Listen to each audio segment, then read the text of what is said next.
ఒకటంటే మేము రెండంటాం, మీరు రెండంటే మేము 100 అంటాం. మాటలకైనా చేతలకైనా తగ్గేదేలే అన్నట్టు చేస్తుర్రు లీడర్లు. చూస్తూనే మళ్ళా పార్టీల నడుమ పంచాదులు గట్టిగా అవుతున్నాయి. అన్నేమో కానీ మాజీ సీఎం షాన్ వద్దులకు మళ్ళా మైక్ల ముంగట్టుకొచ్చి ముచ్చట్లు చెప్పేటాళ్లకు తెలంగాణలో రాజకీయం ఉడుకుడుకు నడుస్తున్నది. ఇప్పుడు లీడర్లు ఒకళ్ళ మీద ఒకళ్ళు సూటివెట్టి బాణాలు వేసుకుంటుర్రు. చూడురు మీరే.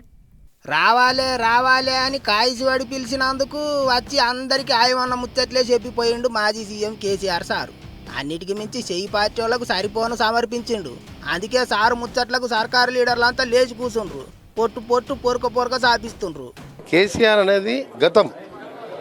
ఒకప్పుడు కేసీఆర్ ఉండే తెలంగాణ కొట్లాయండు, 6 సార్లు ఎమ్మెల్యే ఉండే, ట్రాన్స్ఫర్ చెప్పుకుంటాను అనుకొస్తుంది తప్ప ఫ్యూచర్ లేదు. ఇక మంత్రి ఎంకన్న ముచ్చట్లు అట్లుంటే కేసీఆర్ సారు మీటింగ్కి వచ్చిన పబ్లిక్ ఆ ముచ్చట్లు నడిచిన తీరు ఆన్లైన్లో సారు ముచ్చట్లు చూసిన వాళ్ళ లెక్కలేంటివో కారు పార్టీ వాళ్ళే చెప్పుకొచ్చిండ్రు. ఇక చూడర్రి మాజీ మంత్రి హరీష్ రావు సారే చెప్పుకొచ్చిండు ఆ లెక్కలన్నీ. కేసీఆర్ గారి స్థాయి ఏందో, రేవంత్ రెడ్డి గారి స్థాయి ఏందో నిన్న రాష్ట్ర ప్రజలకు స్పష్టంగా అర్థమైంది. కేసీఆర్ గారి ప్రసంగాన్ని 36 లక్షల మంది లైవ్లో చూడడం జరిగింది. రేవంత్ రెడ్డి గారి ప్రసంగాన్ని కేవలం 4 లక్షల మంది మాత్రమే లైవ్లో చూసినారు. అంటే not even 10% of the viewership. KCR గారి వ్యూవర్షిప్లో 10% కూడా రేవంత్ రెడ్డి గారికి వ్యూవర్షిప్ లేదు.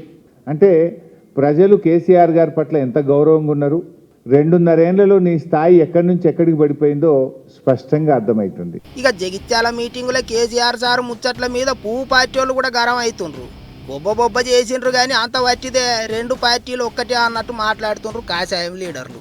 కార్ల రేస్ కేసు మీద విచారణ జరిపించారు, రింగ్ రోడ్డు టెండర్ల మీద విచారణ జరిపించారు, అరవింద్ కుమార్ అనేటువంటి ఐఏఎస్ ఆఫీసర్ మీద విచారణ జరిపించారు.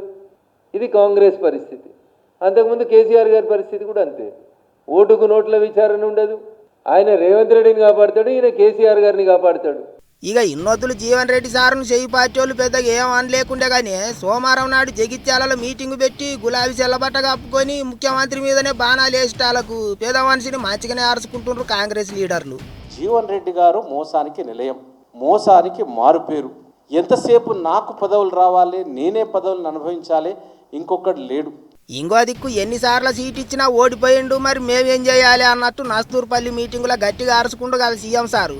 దాని మీద జీవన్ రెడ్డి సారును కదిలిస్తే ఆయన ఏమన్నాడో చూడండి.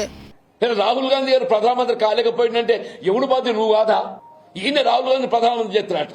నీ బైబిల్ ఓడగొట్టు, బైబిల్ శాస్త్రమండలి ఓడిపోయింది అన్నంటే, చేవల్లి ఓడిపోయింది, సికింద్రాబాద్ మల్కాజిగిరిలో ఈయన పార్లమెంటే ప్రాతినిధ్యం వహించినాడు. ఏదైతున్నదో ఒక్క అసెంబ్లీ సీటు కూడా గెలవలేదు అంటున్నా.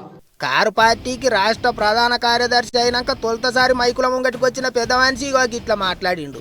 అయితే ఒక్కొక్క ముచ్చట కాదు పోన్రే, కేసీఆర్ సారు ఒక్కసారి బయటకు వచ్చి మీటింగ్ పెట్టి ముచ్చట్లు చెప్పి పోయేటాలకు పడరాని పార్టీలకు షాటు కొట్టినట్టే అయింది కదా అనుకుంటారట ఇప్పుడు అందరూ.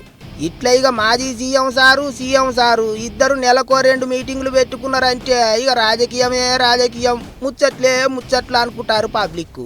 ఏమైనా కేసీఆర్ సారు మీటింగుతోని కారు పార్టీ వాళ్లకు మస్తు జోష్ వచ్చినట్టే కనిపిస్తుంది.